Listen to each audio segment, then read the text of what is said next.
tierristas a los campos, a sembrar la semilla del progreso. Marchemos siempre unidos sin tropiezo. Quiero decirles a nuestros amigos del canal México Agrario que una vez más me es muy grato dar a todos ustedes la más cordial bienvenida. En esta ocasión tenemos un invitado extraordinario, como es el doctor Gustavo Acosta. Desde Argentina estamos haciendo esta entrevista. El doctor Acosta, además de ser académico, ha tenido una actividad muy vinculada con la cuestión contractual agraria y particularmente esto, lo veremos en un momento, esto lleva pues de la mano a la importancia y evolución que ha tenido el derecho agrario allá en Argentina.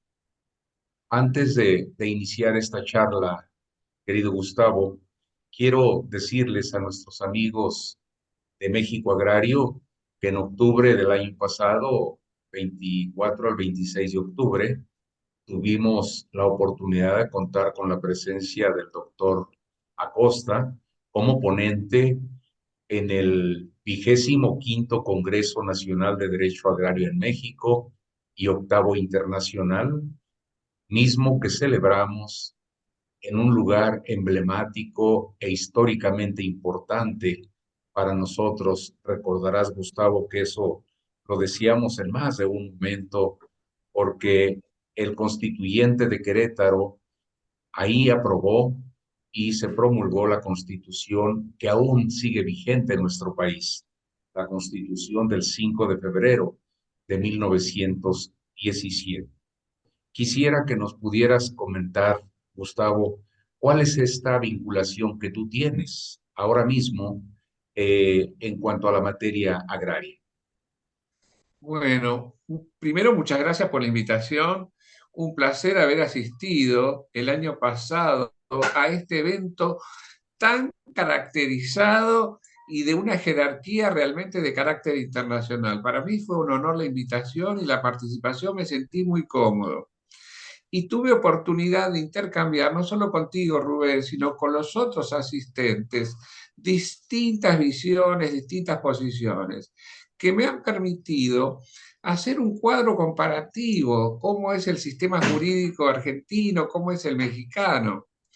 Les cuento que en lo común, a raíz de la conquista, yo voy a llamar así, después del descubrimiento de América, la explotación de los distintos recursos naturales era un, un punto en común con las distintas regiones, los distintos pueblos que se vieron sometidos a este tipo de colonialismo. En nuestro país, la República Argentina, nosotros tenemos una gran extensión de territorio que se vio favorecido, no teníamos ganado propio, sino que explotábamos camelios como llama, guanacos, vicuñas, que son especies de camélidos que viven en los Andes, pero a raíz de la introducción del ganado por parte de los españoles, nosotros en Buenos Aires tuvimos dos fundaciones, porque, bueno, por distintas vicisitudes se tuvo que despoblar la ciudad de Buenos Aires, que después fue capital del Estado. Entonces el ganado que se había soltado tuvo una gran reproducción. En la República Argentina, desde los orígenes del Estado, la explotación ganadera tuvo un auge, un desarrollo, teníamos pasturas naturales, aguadas, buen clima, no había predadores para el ganado, entonces esto fue un gran desarrollo. Luego después, con el enfoque de la preparación de la tierra para uso de la agricultura, en virtud de algunas características, yo no sé si ustedes tienen presente, nosotros tenemos un lugar que se llama la Pampa Húmeda, donde hay un mar verde, se dice acá, de pasturas que permiten una actividad agraria realmente eh, fácil de hacer y con gran volumen de producción. Entonces, desde 1860, que se dicta el primer código rural en la provincia de Buenos Aires y después en otros estados, que surge un marco jurídico aplicable a la actividad agropecuaria y con una particularidad. Aquí, dentro de la evolución de la tenencia de la tierra, nos acaecía un suceso que es común con otros pueblos hermanos. Nosotros teníamos una producción centrada cerca de la capital y un gran territorio que era ocupado con los pueblos originarios que realmente hacían uso y cuya titularidad del dominio, si bien no desde la visión que tenían los españoles, que teníamos nosotros después, ellos tenían el uso de la tierra, la explotación, pero con una visión universal y filosóficamente distinta a, bueno, a los españoles, ¿no? Entonces se hicieron campañas donde se iban alejando a los pueblos originarios de los centros de explotación, se los iba marginando, y entonces se fueron ocupando tierras. Entonces hubo expediciones militares de persecución de los pueblos originarios para quitarle las tierras tan ricas, y fueron el origen. Estas tierras se distribuían entre los directivos, los oficiales de las campañas militares que paradójicamente pertenecían a una clase dominante y que fueron los que luego se repartieron las tierras, dando lugar a un fenómeno que se da en Argentina, que es la formación de las estancias argentinas. Entonces, un grupo de familias patricias que eran dueños de la mayoría del suelo, formando lo que ustedes conocen como latifundios, grandes superficies en manos de pocos nacionales eran, porque, pero que sí, con carácter especulativo en muchos casos, y de explotación de los trabajadores nativos, los criollos y luego los inmigrantes, dieron determinadas particularidades al sistema vigente hasta llegar a la actualidad. Pero actualmente tenemos algunos conflictos en relación a la tenencia de la tierra con los pueblos originarios que desde 1994, con la reforma de la Constitución, se les reconoce la propiedad comunitaria de las tierras que tradicionalmente han ocupado. Esa es una novedad constitucional muy importante porque nunca fueron reconocidos como tales. Entonces, ahora tenemos algunas diferencias, quizás algunas actividades polémicas en relación a que hay gente ocupando o coexistiendo con las tierras de los pueblos originarios que pretenden una apropiación y una exclusión de estos grupos originarios. Eso es en cuanto a un aspecto. Y otro aspecto, que la República Argentina tiene un perfil agroexportador muy importante. Entonces, muchas de nuestras actividades económicas se basan en la explotación agrícola y en la explotación ganadera, agropecuaria. Y somos productores de alimentos. Esto nos hace manifestar sistemas jurídicos en relación a los contratos agrarios, a las contrataciones relativas a la ganadería, problemas como la tenencia y ordenación del territorio, problemas con la sanidad animal y la sanidad vegetal, la calidad. Y también hay un esbozo de una nueva, bueno, en algunos sistemas, novedosa rama jurídica que acá se llama derecho alimentario, y que cuando el alimento proviene de actividades agrarias, hablamos del derecho agroalimentario.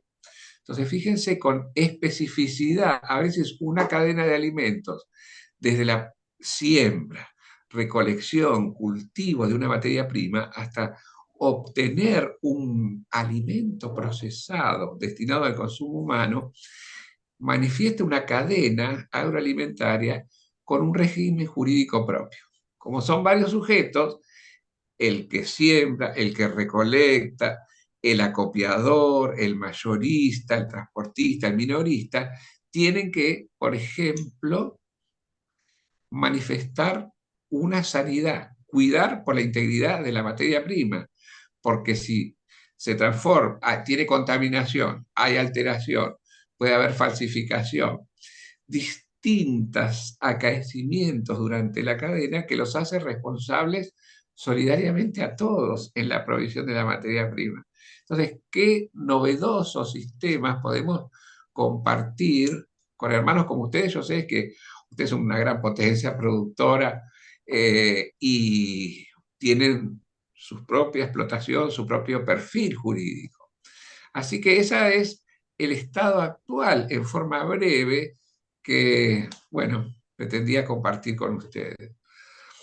Fíjate que qué interesante, Gustavo, lo que nos has referido, porque cuando hablas tú de aquellos momentos de la colonización, nosotros con toda proporción guardada, pero vivimos también como país algo que históricamente le hemos llamado el primer gran despojo de tierra en contra de los naturales. Con la llegada de los españoles, obviamente hay en México hoy reconocidas aproximadamente 65 etnias. Bueno, pues estos grupos étnicos eran los propietarios originarios de la tierra en nuestro país y se dan dos momentos. Uno, a partir de la conquista, de la llegada de los españoles, y donde se van a crear también las mercedes que ustedes también tienen o han tenido históricamente las mercedes allá en Argentina, las tierras de común repartimiento, el ejido, la dehesa, las caballerías, las peonías, etcétera. Y entonces, evidentemente, y después un segundo momento, como sucede a partir de las leyes de colonización a partir de 1875, 76 y años siguientes, donde se da un segundo gran despojo en contra de las comunidades eh, o grupos indígenas, en donde a inicios del siglo XX se da lo que tú mencionabas hace un momento, Gustavo, cuando se da la gran concentración de tierra en unas cuantas manos, creándose con ello el latifundio. Pero algo que sí llama mucho nuestra atención es en alguna lectura que he tenido la oportunidad de hacer recientemente sobre lo que ustedes ahí en Argentina han vivido.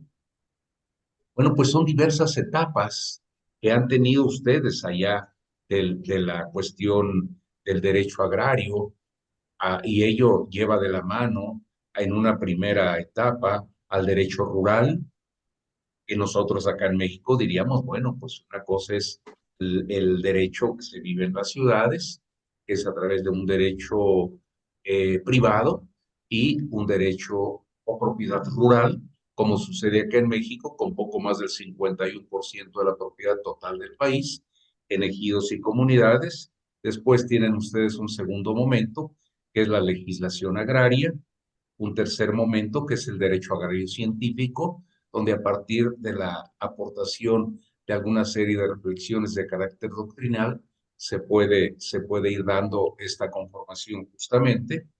Un momento donde el autor Pastorini le llama de declino y finalmente un nuevo surgimiento.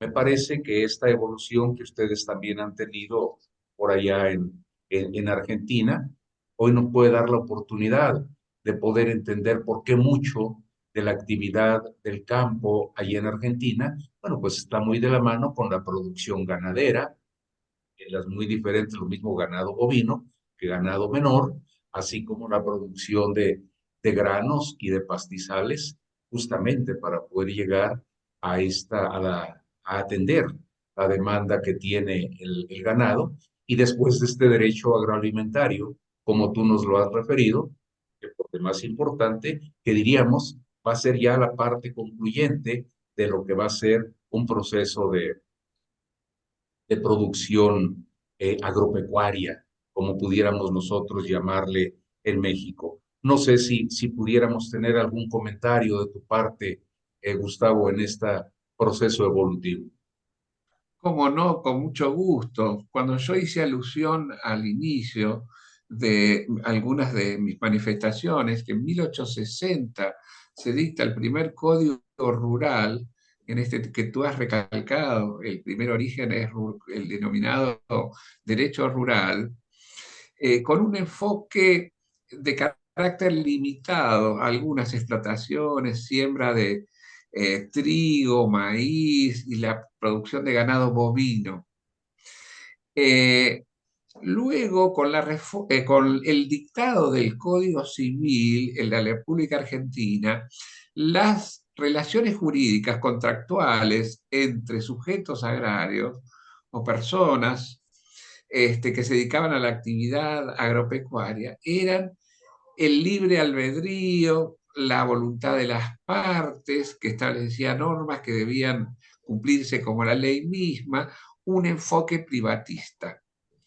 Ahora bien, los grandes terratenientes contrataban mano de obra extranjera. Nosotros somos un país de inmigración. Tuvimos varias leyes de fomento donde se pretendía que vinieran, sobre todo, habitantes de Europa que pudieran contribuir y ayudar al gran desarrollo en virtud de sus conocimientos, de su adelanto técnico. Bueno, fueron llegando distintos contingentes y con una ley que permitió la instalación de distintas colonias. Nosotros tenemos colonias agrícolas de distintas nacionalidades, vascos, españoles, alemanes, judíos, franceses, en fin, polacos, de distintos, y que han encauzado distintos perfiles. Ahora bien, luego, en virtud de estos contratos que eran abusivos, porque saben que a veces la preponderancia del que tiene el poder, del que tiene los medios de producción, el que tiene dinero frente a otras personas más humildes que venían de otros países tratando de buscar un horizonte que les permitiera desarrollarse a ellos y a sus familias, se llegaron a muchos abusos. Entonces el Estado se vio compelido a dictar un marco jurídico relativo a los arrendamientos y a parcerías rurales a mediados del siglo XX para solucionar los conflictos. Nosotros teníamos cámaras arbitrales en relación a los contratos que había. Un año hubo 200.000 juicios seguidos en relación a los problemas de interpretación de estos contratos. Entonces se necesitó un marco jurídico específico de los denominados contratos agrarios que superara el libre albedrío del enfoque privatista del Código Civil, estableciendo una norma que fuera de orden público económico, tendiente a crear un estatus que permitiera la armonía entre las ganancias que iban a traer los titulares de la tierra y la justicia que requería las relaciones contractuales entre ellos y los productores. Entonces, aquí hay un fenómeno especial. Las grandes familias terratenientes no realizan las explotaciones en forma directa, sino que arriendan sus inmuebles y viven de rentas, muchos de ellos. Y tenemos la particularidad, nuestro país es un poco extenso, yo les decía, en el norte tenemos clima subtropical y en el sur tenemos climas fríos.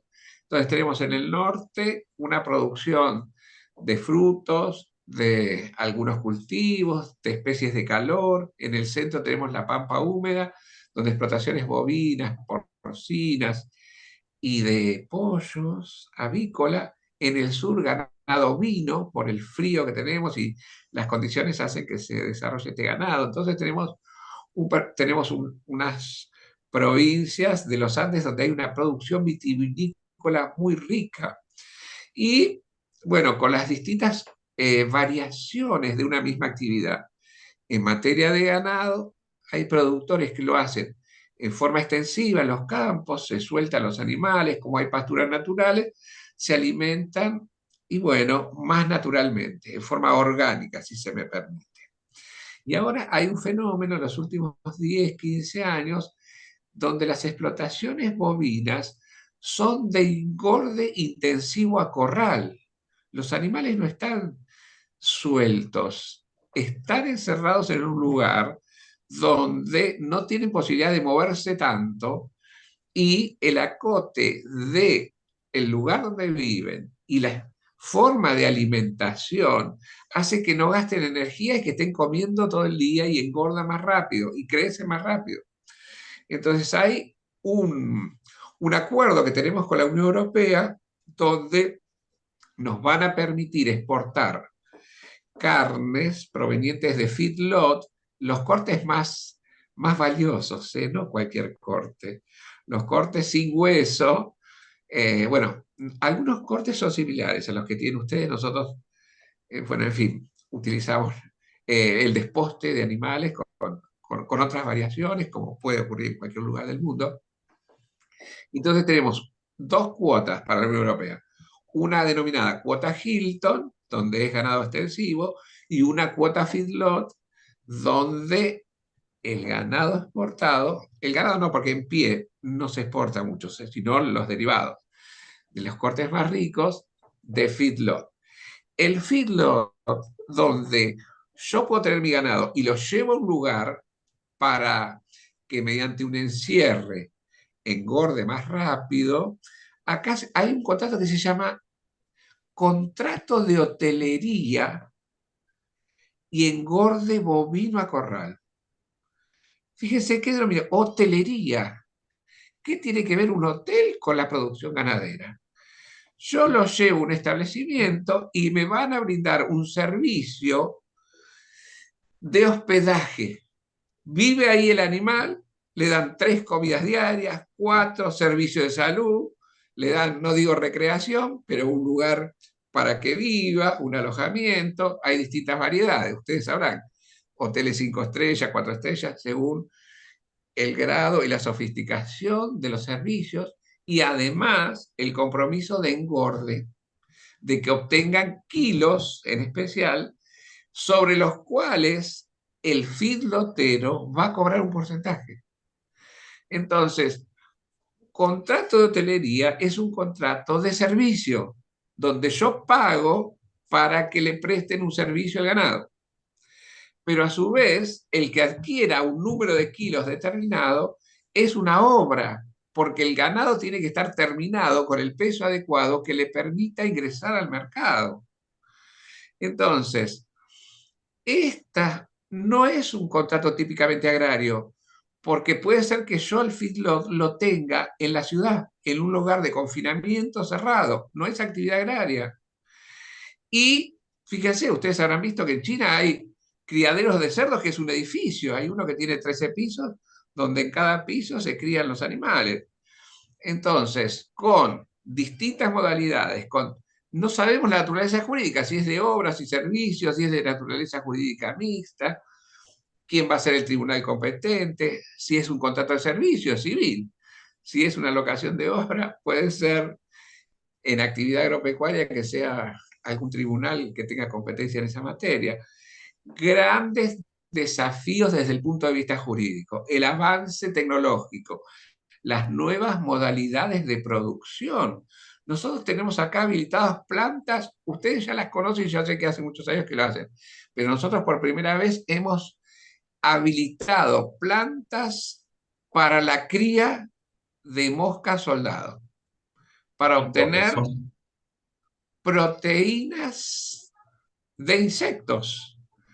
Entonces, las medidas de higiene, de salubridad, el empaque, la identificación, en fin, la infraestructura, la habilitación, todo eso son normas.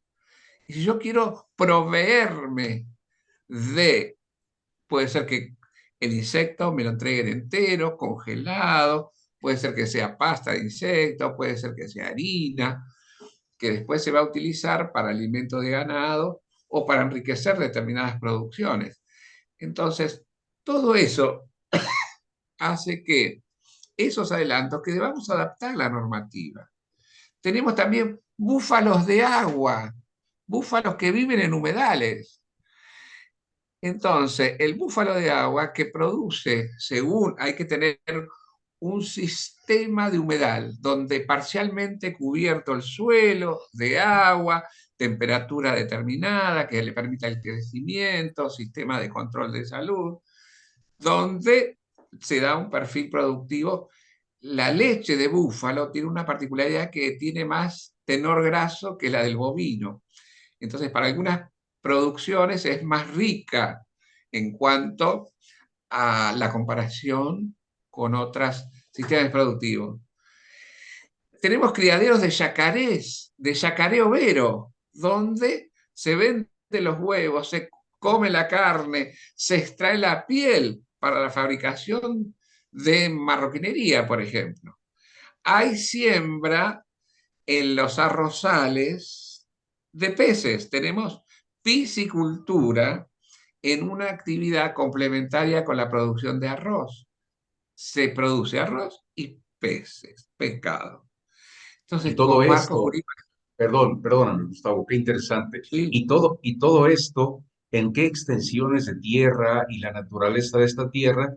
Seguramente que no son mercedes, sino que son propiedad privada, que será regulada por la legislación civil. ¿En qué superficies se pueden hacer este tipo de actividades?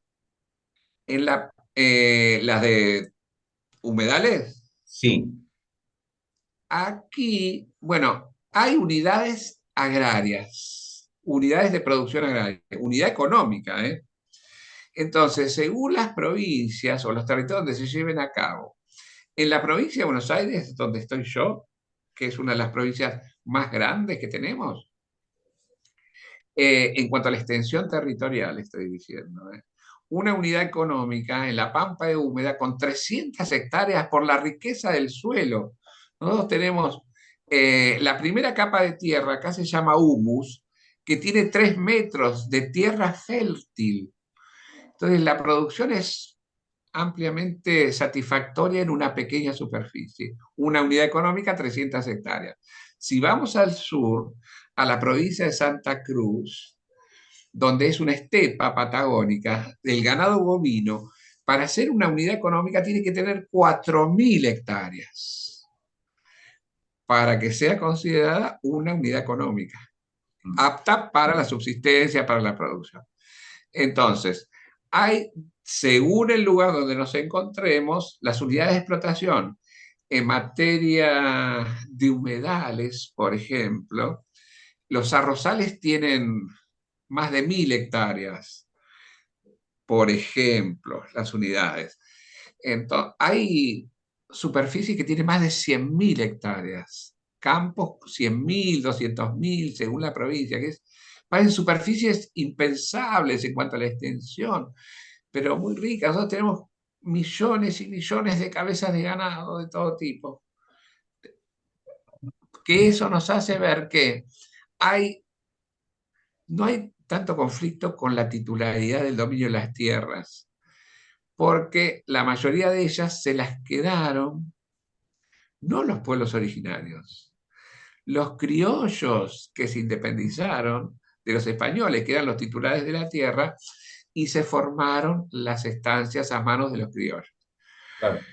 Fíjate que, perdón, Gustavo. Fíjate que Sí, algo que no quisiera yo dejar de mencionar, además de, bueno, lo que nos estás comentando es algo muy interesante, muy rico, que yo creo que no será en una sola ocasión donde podamos platicar, si tú nos lo permites, porque la verdad es que hay cosas por demás interesantes, pero hay algo que me llama a mí mucho la atención, que parece que tuvimos este lazo comunicante por ahí hacia la década de los 30, 40 del siglo pasado, cuando se habló allá en Argentina, pero también nosotros en México, de la teoría autonómica del derecho agrario. Esta teoría autonómica del derecho agrario, que bueno, ni es público ni es privado, sino que tiene particularmente nosotros en México, a partir de la Constitución de 17, que surge una tercera rama o clasificación del derecho, como es el derecho social y particularmente y dentro de ellos se encuentra el derecho laboral, el derecho agrario, la seguridad social, pero particularmente me llama mucho la atención cuando veo en 1933 ustedes en Argentina que hablan de una teoría autonómica del derecho agrario. Reitero, nosotros en México también, cuando se habla de independencia académica, de investigación, legislativa, etcétera, etcétera. Entonces, esto evidentemente que nos permite estar también muy cerca de lo que se ha dado por allá en Argentina y nosotros en México. Distantes, sí, pero con lazos comunicantes como estos. Oye, Gustavo, Por allá en los años 40 y 60 se llamó los años de oro del derecho agrario argentino. ¿Qué podríamos comentar sobre esto? Tengamos en cuenta lo siguiente. Yo hablé de en principio, las regulaciones agrarias surgían del Código Civil. Así es. Luego se creó por especificidad una nueva rama del derecho autónoma del Código Civil, con particularidades propias, con institutos propios, donde se empezó a denominar derecho agrario. Ya teníamos regulaciones de actividades rurales y otras. Entonces, hay muchos autores, la doctrina, entonces se empezó a hablar de un régimen de autonomía del derecho agrario, donde había diversos enfoques en relación a la extensión de la materia. Algunos incluían a la actividad forestal, a la actividad de la cría de peces, otros las excluían. Entonces, pero había uniformidad de criterio y una particularidad. El régimen del suelo, el derecho agrario en cuanto a la propiedad del suelo, los usos del suelo, tenía una unidad que era de especial importancia dentro de la materia, que era el recurso suelo. Y México ilustró a todo el continente con un concepto que nosotros tomamos casi como una simbiosis, es la función social del derecho de propiedad. Nuestro Código Civil, que era liberal, no tenía en cuenta lo social. Nuestro país tuvo un origen liberal, donde luego sí se fue evolucionando una visión superadora, inclusive con la influencia a veces de las encíclicas de la Iglesia Católica, cuyo origen para algunos fue la visión social del derecho de propiedad, que fue siendo adoptada por la doctrina y con una visión que después la normativa hizo alusión. Entonces, en el derecho laboral, por ejemplo, lo que se tiende a proteger es la parte más débil de la relación de trabajo. En materia agraria, hablamos de un orden público económico superior al interés de las partes. Entonces el Estado tiene interés en que la actividad se lleve a cabo, pero no como subsistencia, no unidades económicas para que viva la familia campesina y descendientes, sino fomentar que haya excedentes por parte del Estado. ¿Para qué? Para que esa producción agropecuaria pueda volcarse al mercado y permitir la satisfacción de las necesidades internas y, si se puede, poder exportar y generar riquezas. Tengan en cuenta que nosotros fuimos un país exportador de materia prima desde nuestro origen. Y luego, con una particularidad, que yo les dije que la primera ley de arrendamientos y parcería era la década del 40 del siglo XX, donde los enfoques normativos destinados a regular la actividad agropecuaria hicieron como después de la Segunda Guerra Mundial, algunos países estaban devastados, los proveedores de materia prima en materia agropecuaria éramos los países neutrales, los que estábamos alejados o que no habíamos participado en la guerra. Eso nos permitió acumular cierta riqueza y desarrollo tecnológico, maquinaria, que amplió nuestro sistema productivo. Porque como los países que estaban en guerra no se autoabastecían y nos compraban muchas de nuestras producciones, hizo que se desarrollara más la actividad agropecuaria. Entonces, en esa década a la cual tú, Rubén, hacías alusión, no solo el sistema productivo, sino la doctrina, la jurisprudencia, las normas jurídicas vigentes tuvieron una eclosión para regular una realidad que fue la que dio lugar a la ampliación de los horizontes de nuestra materia. Pero no digamos la edad de oro, porque siempre se puede estar mejor. Y hoy en día, la producción agropecuaria en Argentina, que es sumamente superior a las de esos años, tiene nuevos desafíos, nuevos marcos jurídicos en relación a algunos impuestos por la Organización Mundial del Comercio, o por la normativa de los países de destino, o por las normas higiénico-sanitarias de carácter global, en materia alimentaria, el Codex Alimentarius Mundi, en fin, distintas normas con un enfoque más de integración, pero internacional. Gracias, Gustavo. Decíamos que además de que algunas de las universidades allá en Argentina se han ido incorporando en los últimos años, 32 años, esta cátedra para los estudiantes de la carrera de Derecho, algo que también nos llama la atención es la creación de la Unión Mundial de Agraristas Universitarios, que se menciona que ha jugado también de manera positiva una influencia allá con el derecho agrario en Argentina. Y hoy recuerdo al doctor Ricardo Celedón, de Costa Rica, que por un buen tiempo estuvo al frente de esta Unión Mundial de Agraristas Universitarios. Y me gustaría escuchar tu comentario sobre esto, Gustavo. Cómo no, con mucho gusto. Nosotros en las universidades se estudiaban las materias por departamentos. Entonces, no había por especificidad, cuando se crea en 1824 la Universidad de Buenos Aires, por ejemplo, no había una materia de derecho agrario, pero en el departamento se estudiaban los distintos regímenes jurídicos.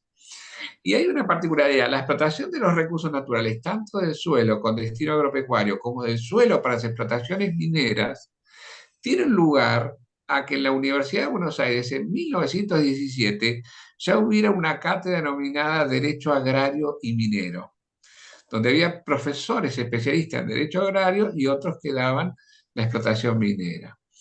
Entonces acá hubo una gran evolución de la teoría de los recursos naturales, y la influencia del derecho ambiental en nuestra materia hizo que esa materia tradicional fuera incorporando nuevas temáticas. Pero en relación a las universidades nacionales, aquellas ubicadas en provincias de grandes producciones agropecuarias, aún mantienen ese estandarte del derecho agrario y de la normativa inherente a esa materia.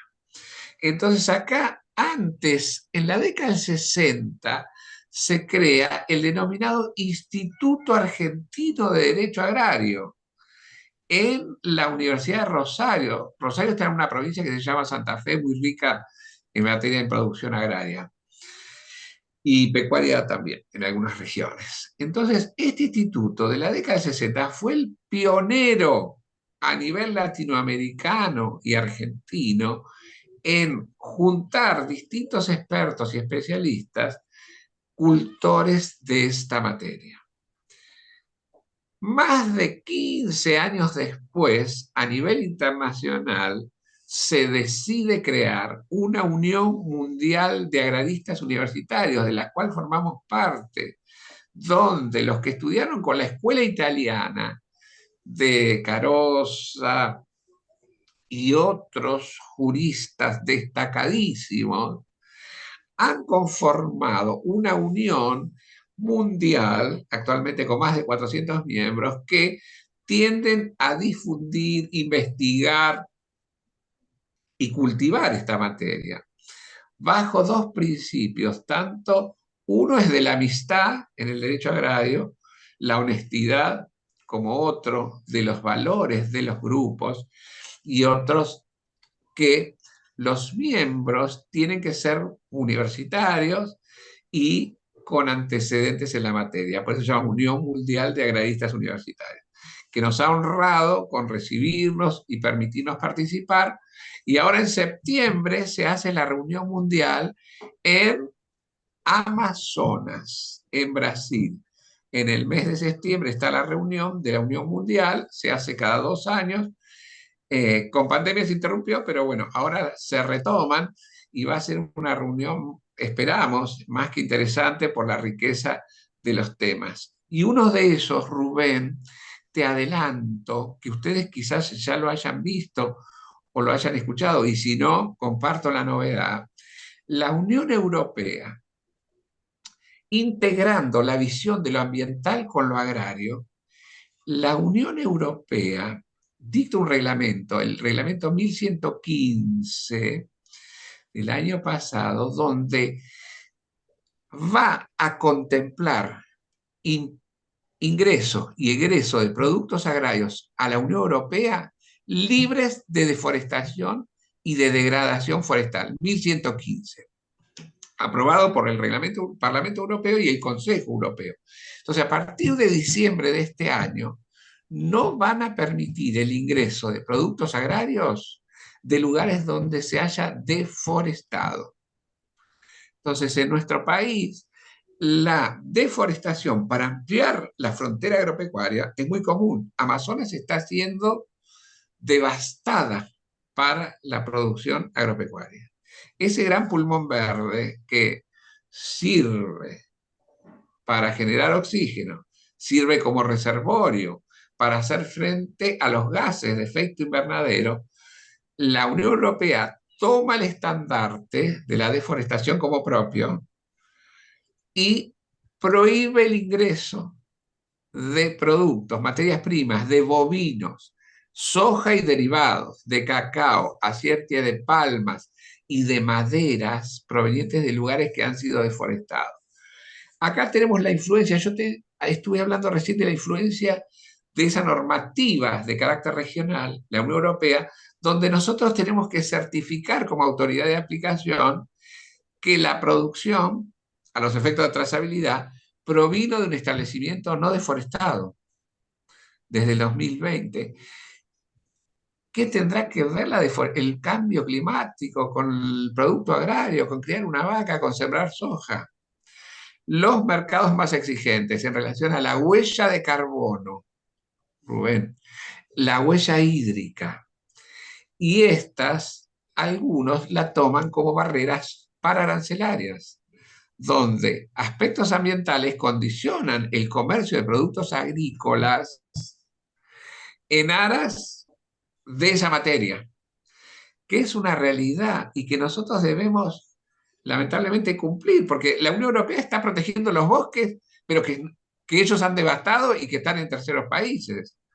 Entonces, condicionan la adopción de políticas de desarrollo de carácter local, no permitiendo ingresar productos provenientes de lugares que ellos no les consideran adecuados. Fíjate que Novedosísimos. Entonces, es un gran desafío. Yo, en este caso, cuando vos me presentaste y hiciste alusión a mis actividades académicas, yo en este momento estoy cumpliendo funciones en la autoridad de aplicación en materia de sanidad y calidad agroalimentaria de mi país a nivel nacional. Entonces, desde el Estado, las problemáticas sanitarias de producciones agropecuarias, de fomento, de incentivo, de marcos normativos, son una opción profesional, Rubén. Yo sé que muchos académicos, los chicos estudiantes ven tu programa. Acá es una opción profesional esta rama, que en algunos lugares dicen, no, no me prefiero dedicarme a otra rama del derecho.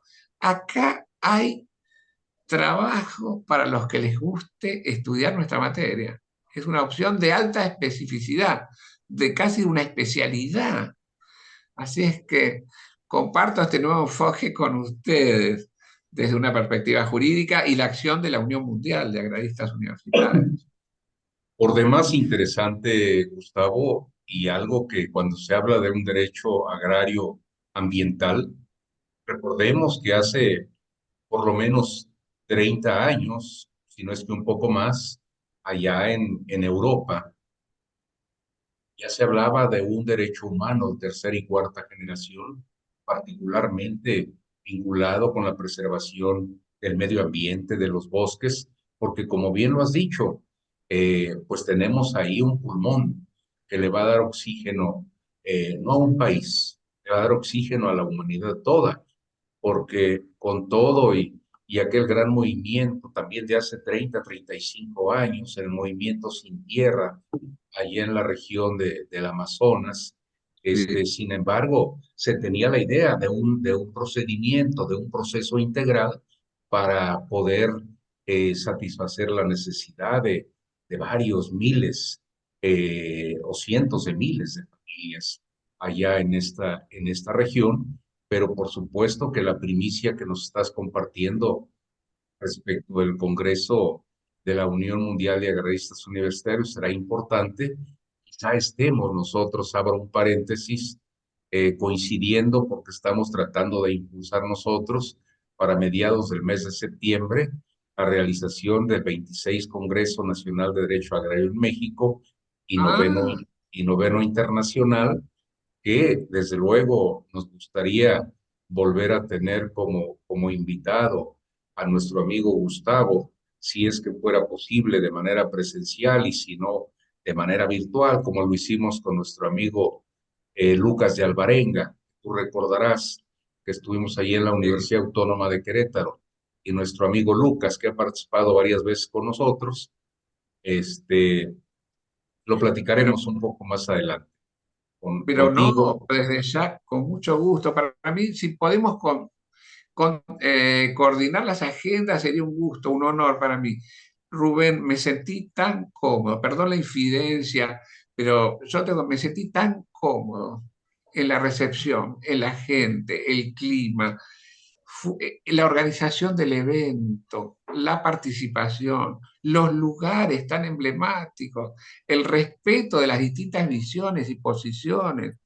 La verdad es que para mí fue valiosísima mi participación, además de haberlos conocido a ustedes y a otros que ya conocía, ampliado mis lazos, que realmente eh, tenía ganas de volver a México. Digo, un país con alguna cultura común, pero con sus diferencias. Me sentí muy cómodo. Para mí me gustaría y sería un honor.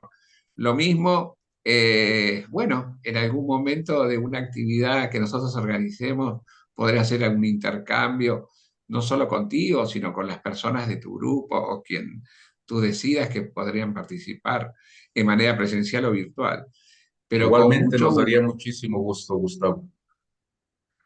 Y una novedad, estoy presentando en Brasil, si Dios quiere, la segunda edición de un libro mío que se llama Régimen Jurídico de la Actividad Agropecuaria, cuya primera edición ya se agotó, entonces el editor me pidió por favor que haga la segunda edición ampliada con los adelantos normativos de hace 2 años de mi país, porque es un enfoque nacional, pero con una teoría general de desarrollo rural sostenible que les voy a compartir. Después te voy a enviar un ejemplar, por supuesto, Muchas gracias, que si Dios Gustavo. quiere lo estaría presentando en Brasil. Así es que contento con la posibilidad de compartir mi experiencia personal, tanto en el ejercicio de la profesión como en algunos aspectos académicos, y que pueda servir de intercambio contigo, con el estado actual del derecho agrario en México. Estos intercambios son muy enriquecedores para mí, así es que celebro y saludo estas actividades que tú llevas a cabo mediante este canal que nos permite, mediante la tecnología, conectarnos e intercambiar a lo lejos distintos puntos de vista. Muchas gracias, gracias, Gustavo. Y bueno, gracias y despedirme con mi más cálido aprecio para todos, para ti en especial y para todo México y el grupo que hemos conocido en ese evento tan prestigioso. Queridos amigos de México Agrario, como en ocasiones anteriores, además de agradecer, de reiterar nuestro agradecimiento con nuestro amigo Gustavo Acosta, quiero invitarles para que sigamos sembrando por el bien y desarrollo de este gran país, México, desde cualquier lugar en donde nos encontremos. Como siempre, se despide de todos ustedes su amigo Rubén Gallardo. Hasta la próxima. Muchas Agraristas a los gracias. campos, a sembrar la semilla del progreso.